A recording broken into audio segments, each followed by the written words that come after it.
Well, delighted to have with us today Mark Mix, president of the National Right to Work Legal Defense Foundation. Perhaps you've seen him on television. This gentleman is all over the place, and he's been with the biggies, but now he's arrived. He's on this show.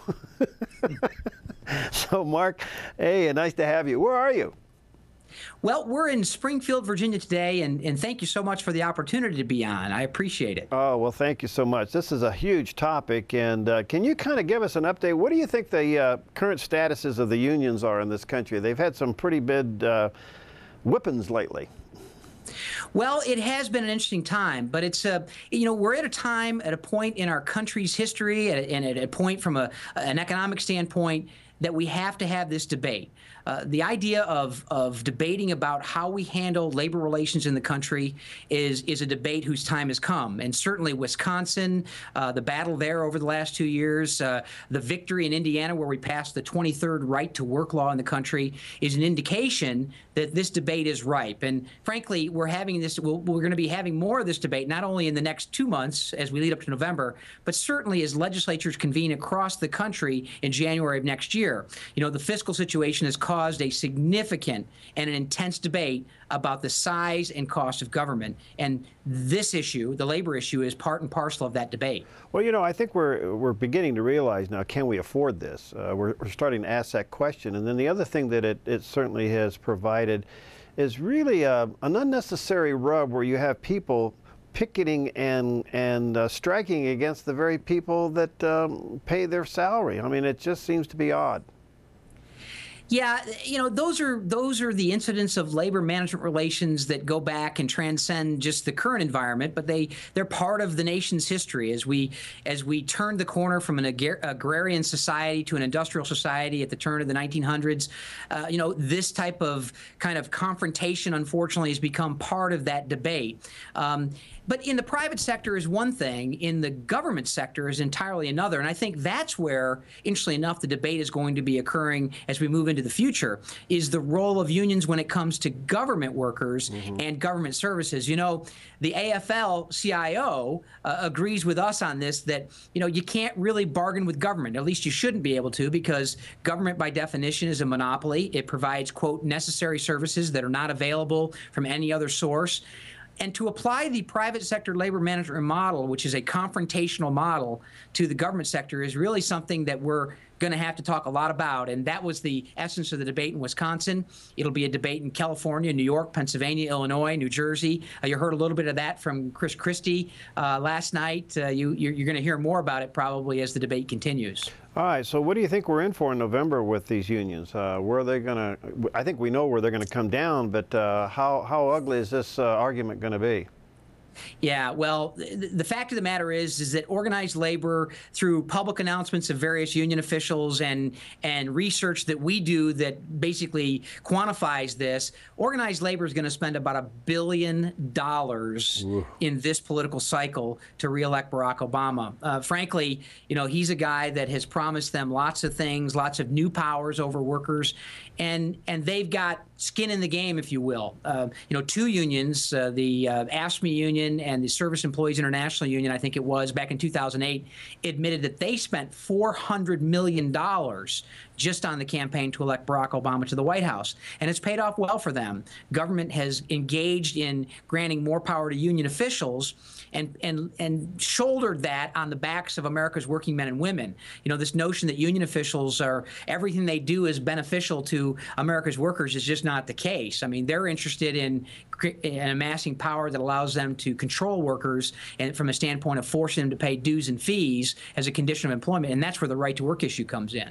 What kind of message do you think, Mark, that this will send them if they spend that kind of money and lose? Well, you know, they've done it before, and they seem to survive. And when you look at their business model, when you get the privilege of extracting fees from workers who would not pay you if they had the choice, as a condition of them working, you've got this kind of replenishing oil jar, if you will. I think about Elijah, you know, with the widow there, that oil jar was always full the next morning after they used it. And this is this is a similar business model for organized labor, although that's a little bit of a stretch because they're a business too, and their revenue is dues and fees, and so they've got to be involved. You know, the Wisconsin battle, I think if at the beginning of that battle, there was no question in the minds of the establishment media and union officials they were going to swamp and win that thing, and they were going to prove to America that it wasn't politically wise or an appropriate thing to do to attack the monopoly power that they have over workers. But the people of Wisconsin spoke louder. Scott Walker got more votes this time than he got the last time, a bigger margin of victory. And I think that's an indication that America is ready to have this debate. And the issue, this notion that union officials can claim working men and women across the country is really something that's been kind of fabricated and created in their framing as opposed to the reality of the marketplace where workers and taxpayers are standing up and say, hey, we got to take another look at this. All right. Can you give us a highlight? What is the right to work legislation? Well, right to work is a very simple issue. We believe that every worker should have the right to join a union, to associate and bargain with the union on their behalf. But we also believe, and just as importantly, that a worker ought to have the right to refrain. They should be able to work and labor and talk to their employer free of any union coercion or monopoly or collective control that union officials would have. It's wrong that a worker has to pay a private organization for the privilege of working in America. Yet the law in 27 states is that you can be fired for simply failing to tender union dues or fees. That's an outrage. It's got to be corrected. And that's really the simple nature of the right to work debate. Do you think there's momentum in this now? Absolutely. We're excited. As I mentioned, Indiana, there are 23 right-to-work states. Indiana passed a law on February 1st of this year. I think that surprised a lot of people. It was a 9-year battle to get the job done. Both Democrats and Republicans had to be pushed and prodded and lobbied and convinced that it was in their political best interest to support this freedom in the workplace.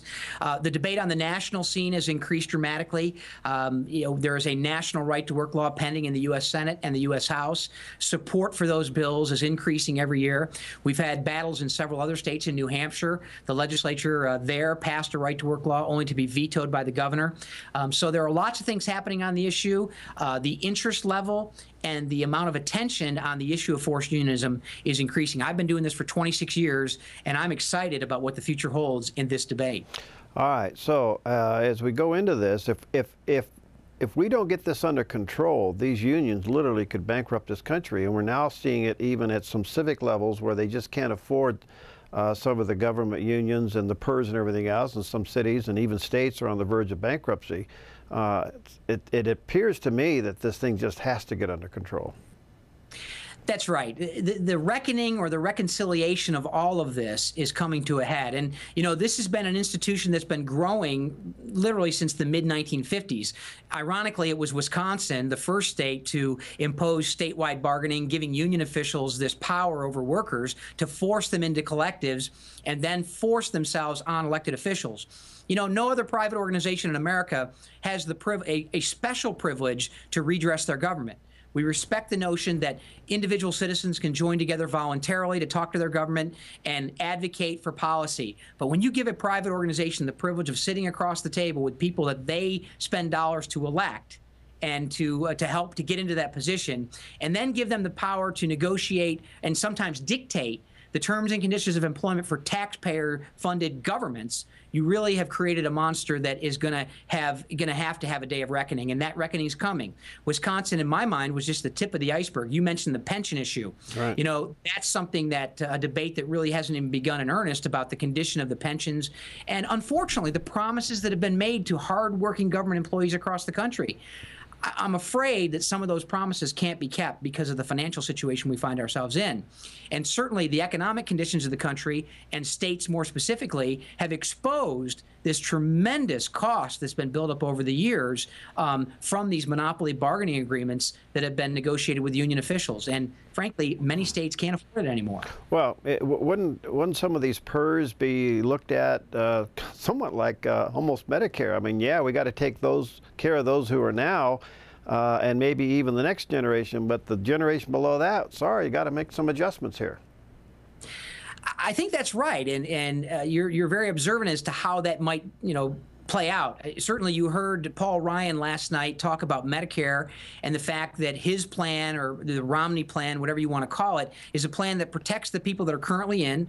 If you're 55 years or older, you get the Medicare system that you were promised. But something has to change, because the numbers and the demographics just don't work for anyone. And it's nice for me to be able to say I'm under that 55 age group at this point. Not by much, but I am.